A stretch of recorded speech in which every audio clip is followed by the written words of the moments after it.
괴로움을 잘 처리를 못하게 되면 정신적인 문제가 생겨요. 정신적인 문제의 완전한 해결은 괴로움의 해결이에요. 초기 불교 속에 괴로움을 해결하는 완벽한 뭐가 들어있어요. 이 화는 스펙트럼이 있어요. 참는 것도 내가 볼 때는 화예요. 참는 건 안 좋게 보는 거 아니에요, 그죠? 그 다음에 화내는 거, 집어 던지는 거, 뭐 심하면 살인도 하겠죠. 어떻게 살아야 되는지, 또 다른 사람하고 관계를 어떻게 해야 되는지, 내 마음을 어떻게 다스려야 되는지, 이런 것들을 분명히 알게 해줘서 자기가 옛날보다 더 나아진 상태다.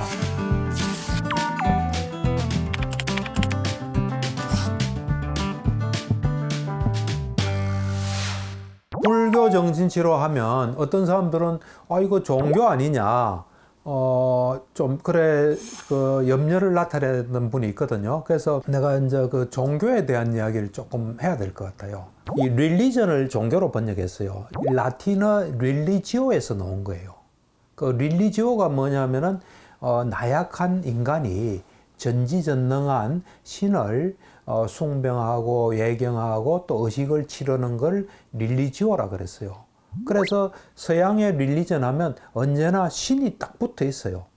신이. 오늘날 우리는 종교하면 뭐 불교, 유교, 도교, 이슬람, 기독교 뭐 이래 다 종교로 생각하잖아요. 그러다 보니까 불교가 소위 말해서 종교로 들어가고, 원래 이 종교라는 말은 이 중국에서 만들어질 때 어떤 데는 가르침이다. 불교를 생각해서 종교가 만들어졌다 그래요. 어쨌든 어떤 데는 가르침이지 거긴 신은 없잖아요. 붓다를 불로 하기도 하고 옛날에는 불타라고도 많이 했어요. 빨리어로 붓자띠라고 있어요. 붓자띠. 붓자띠라는 거는 뭐냐면 안다, 뭐 이해한다. 조금 더 이제 좀 심오하게 하면 깨달았다 이런 뜻이에요. 안자, 알게 된 자, 깨달은 자가 붓다예요. 그거는 사사나라는 빨리어의 그거는 이제 그 의역이에요. 그래서 이제 가르침이란 뜻이에요. 그러니까 깨달은 자의 가르침이에요.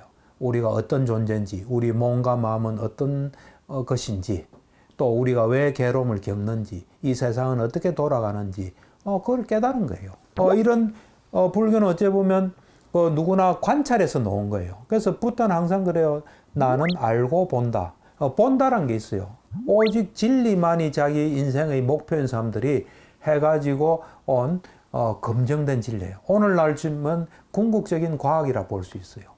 그리고 궁극적인 우리의 문제를 해결하는 치료법이다. 이래 볼 수 있어요.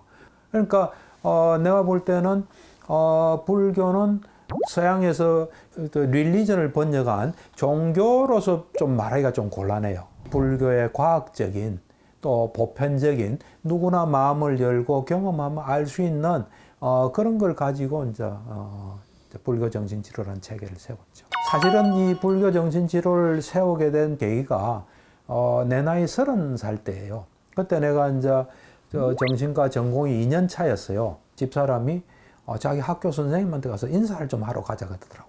그게 간 데가 이제 동국대학교예요. 그 불교학과. 그분이 나의 첫 번째 스승이 됐어요. 이분이 어떤 말을 했냐면 이 말을 했어요.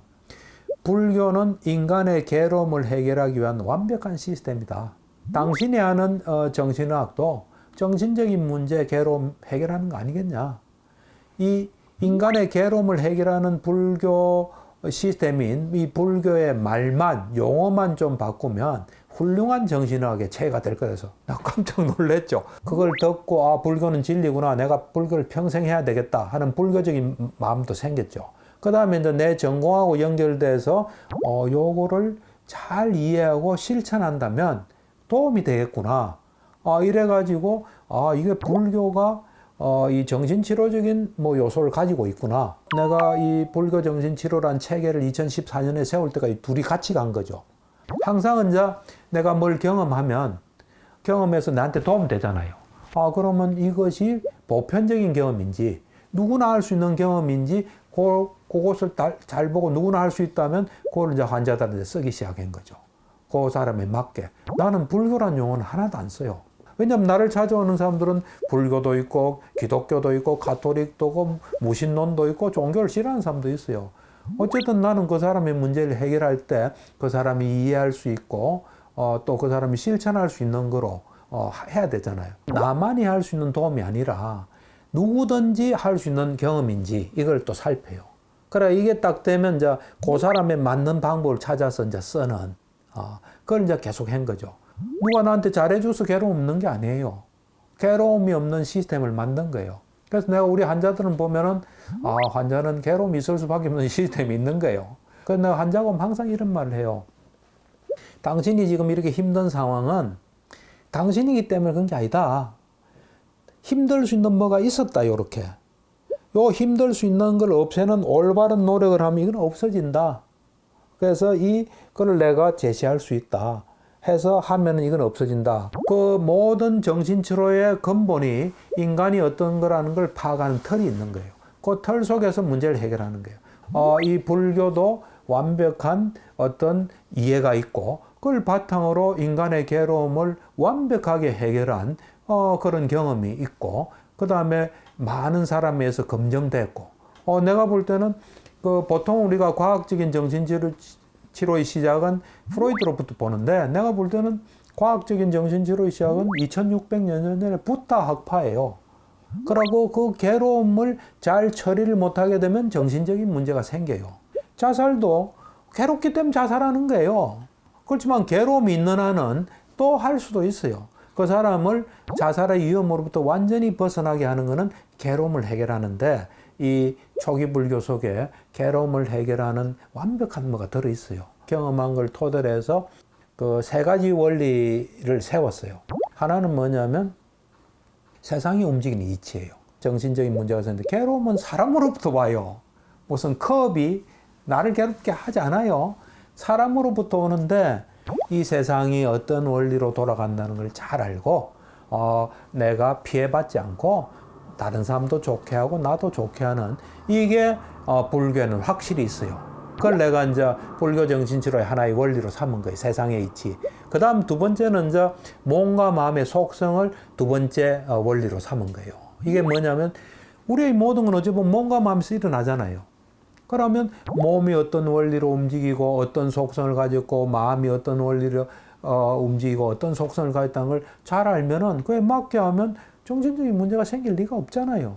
우리가 살아가면서 예를 들면 부탁과 거절해서 어떻게 하는 게 좋은지 또 뭐 약속은 어떻게 뭐 여러 가지 있잖아요. 그래서 이제 살아가면서 우리가 가져야 되는 지혜 요 세 개를 불교 정신치료의 원리로 내가 세운 거예요. 요 세 개를 가지고 보니까 세상 사람들이 다 이해가 돼요. 잘 사는 사람은 왜 잘 사는지, 못 사는 사람은 왜 못 사는지, 나를 찾아온 사람은 왜 찾아왔는지, 어떻게 해결해야 되는지 하니까 내가 이거는 훌륭한 정신치료다.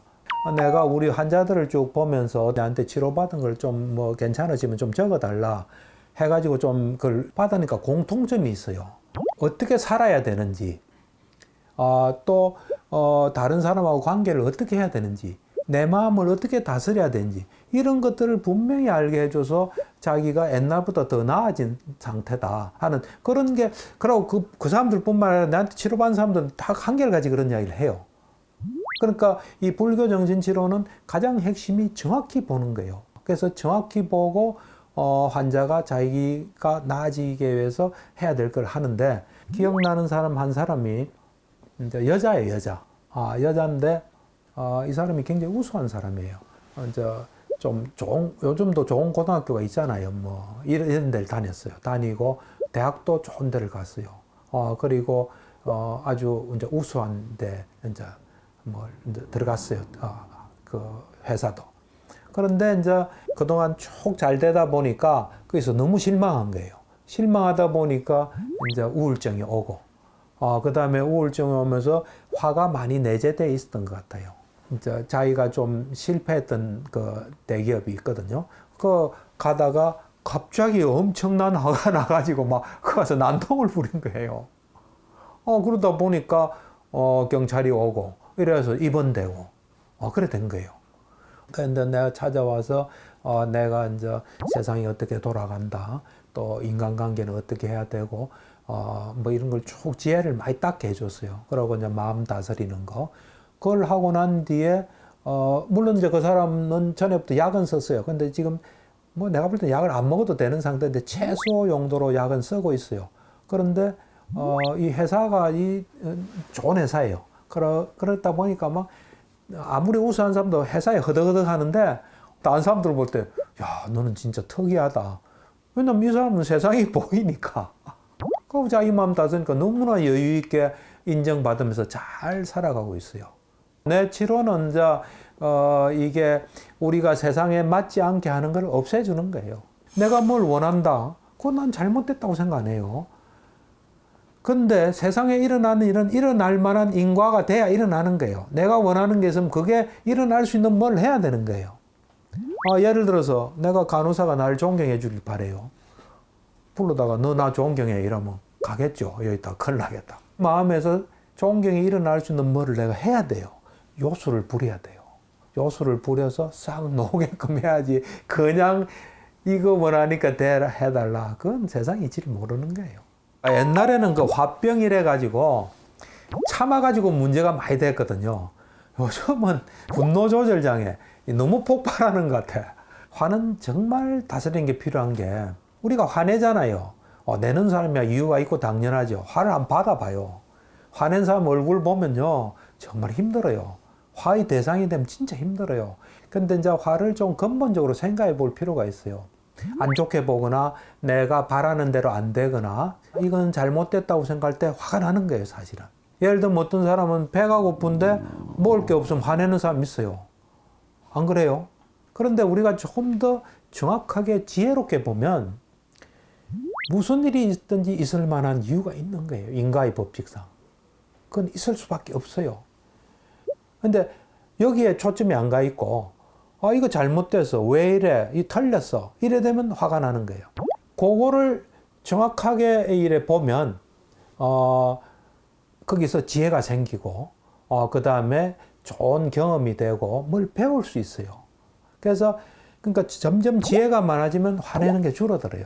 우리가 명상하고 지혜를 닦고 하다 보면 이 화가 줄어들게 돼 있어요. 화가 줄어들었다는 것은 수행을 열심히 하고 있다는 거예요. 우리는 예를 들면 이제 이래 생각해요. 내가 이제 배가 아주 고파요. 그리고 내가 뭐든지 다 소화를 될 것 같아요. 근데 어떤 음식을 먹었더니만 소화가 안 돼요. 그럼 우리는 보통 이래 생각해요. 이거 나 괜히 먹었다 이래 생각해요. 그럼 곤란해요. 그런데 이거는 먹어가 안 되는 거구나. 내 몸의 상태를 잘 알았다. 참 좋은 경험이었다. 이래 생각하는 게 제일 좋아요. 또 예를 들면 어떤 사람이 평소에 화를 안 내고 인격자예요. 근데 어떤 사람이 와서 막 무례한 행동을 하니까 화를 냈어요. 그러면 그 다음에 이 사람이 이래 생각했어요. 내가 괜히 화냈다. 참았어야 되는데. 그건 별로 지혜롭지 못해요. 그럴 때, 내가 평소에는 화는 내지만, 요런 사람한테는 내가 화낼 수 있는 아직 상태가 있고, 그런 걸 내가 잘 알았다. 그리고 좀 연구해야 되겠다. 이러면 좋아요. 이 화는 스펙트럼이 있어요. 참는 것도 내가 볼 때는 화예요. 참는 건 안 좋게 보는 거 아니에요. 그죠? 그거부터 인상 쓰는 거, 그 다음에 화내는 거, 집어 던지는 거, 심하면 살인도 하겠죠. 그러니까 화가 참 무서워요. 화는 왜 그러냐면 앞에 있는 현상을 안 좋게 보고 파괴하는 경향이 있어요. 그래서 이 화가 날 땐 딱 이래 생각하는 게 좋아요. 내가 잘못 보고 있다. 잘못 보고 있다. 바로 보자. 이러면 참 좋아요. 근데 그게 쉽지는 않죠. 그리고 이제 나를 찾아오는 화내는 사람들은 정도가 좀 심해요. 가족들이 너무 힘들기 때문에 내가 이제 그 사람들한테 이런 이야기를 좀 해줘요. 화는 폭탄과 같아. 폭탄 터지면 그 인상 다 죽는다. 그래서 당신이 누구랑 있을 때 화가 나면 빨리 잠깐만요 하고 양해 없고 빨리 가라. 다른 데로. 가서 화가 가라앉으면 다시 돌아오라. 화 안 가라앉으면 그냥 돌아오지 마라 그래요. 그 다음에 두 번째는 당신은 화가 안 나도 앞에 있는 사람이 화나면 그때 잠깐만요 하고 가라. 갔다가 한참 있다가 다시 와서 그 사람이 화가 안 났으면 이야기하고 안 되면 또 가라. 이제 이런 경우는 되게 심한 사람한테 내리는 처방이에요. 이래 보면 이렇게 해도 잘 안 되는 경우는 또 약도 쓰기도 해요. 약도 이제 1단계, 2단계가 있어요. 화가 안 나려면 아무것도 바라는 게 없어지면 화가 안 나게 돼요. 그런데 세상은 바래봤자 하나도 되는 게 없어요. 바라면 그만큼 힘들어요. 그러니까 바라는 게 없이 뭐든지 일어나면 그만한 이유가 있다고 거기서 내가 좋은 경험한다. 요렇게 산다면 화는 많이 없어질 거예요. 그리고 우리는 보통 이제 어떤 사람이 나를 화내게 해요. 그럼 그 사람은 문제예요, 사실은. 근데 남의 문제가 내 문제가 되면 곤란해요. 그래서 내 문제가 안 되려면 이런 사람은 있잖아요. 그걸 잘 보고 어떻게 하는 게 적절한가 이러면 다른 사람의 문제가 내 문제는 안 돼요. 이걸 해야 되는데 안 되는 이유가 뭐냐면 마음이 우리 게 아니기 때문에 그래요. 우리 게 아니라는 건 뭐냐면 우리 마음대로 안 되는 거예요. 언제나 원인 결과 계속 되는 거예요. 잘 안 된다는 거는 생각 속에 많이 살았다는 거예요.